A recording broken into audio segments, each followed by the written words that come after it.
High বন্ধুরা, এটা অনেক দিন আগের ভিডিও।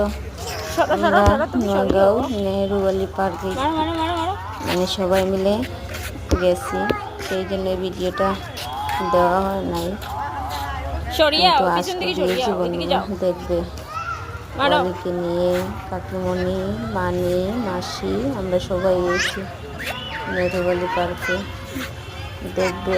আর আপনারা যদি নেহরুবালি পার্কে যান না, তবে যাবেন। এটা খুব সুন্দর নেহরুবালি পার্ক, অনেক সুন্দর, কত মানুষ এসেছে। আমরা সানডেতে গিয়েছি বন্ধুরা, আর আপনারা দেখবেন। ভালো লাগলে আর কি বলবো আপনাদের, যদি আপনাদের ভালো লাগে তাহলে তো কিছু বলার নেই, আপনারা নিজের থেকেই দিয়ে দেবেন। যেটি করতে লাগে, অনেক কষ্ট করে এই ভিডিওটা বানিয়েছি। ছোটো কোয়ালিটি নিয়ে গিয়েছি, মোবাইলও ধরার মানুষ নেই, নিজে নিজে ধরাইছি, নিজে নিজে কোয়ালিটি দেখিয়েছি বন্ধুরা। আর আপনারা কে কে একলা কোয়ালিটি দেখেন কমেন্ট করবেন।